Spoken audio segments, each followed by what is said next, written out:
Buenas, gente, mirad, estamos aquí con Paco el Tarnín en el pueblo de Mardana, aquí en Pola de la Viana.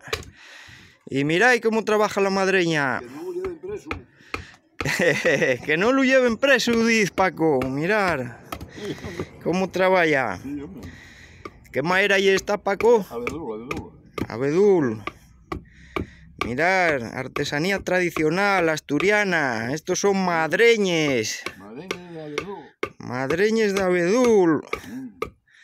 Ya queden pocos. Y pariente del madreñero de Sama, de Alejandro, que deben quedar él y otros dos en toda Asturias. Sí, hombre. Mirad, qué trabajo lleva, mirad, cómo va quedando y la madreña.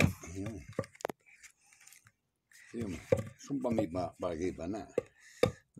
Ahora dinos, Paco, que ya no se dedica a venderles, que son para él, para andar por aquí, Y gracias. Y gracias.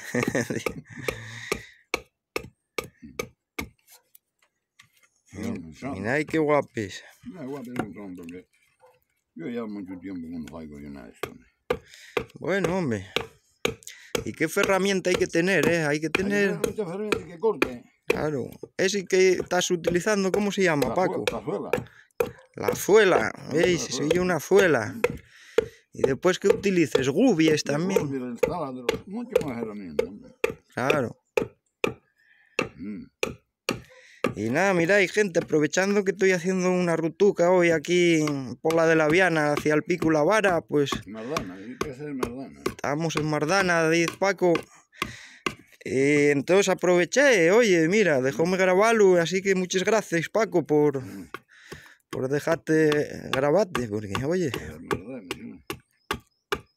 Yo vivo en la Viana, parece que subo aquí a los animales y eso. Ah. ¿Qué tienes, ovejas? Y... No, tenemos vacas que están en Puerto Arriba.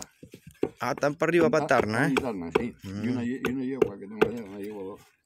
Bueno, y es bastante ya, Y nada, gente, mirad cómo trabaja Paco. Con esto os voy a dejar. Espero que os haya gustado. Estáis como siempre con Ciro78 y hasta el próximo vídeo.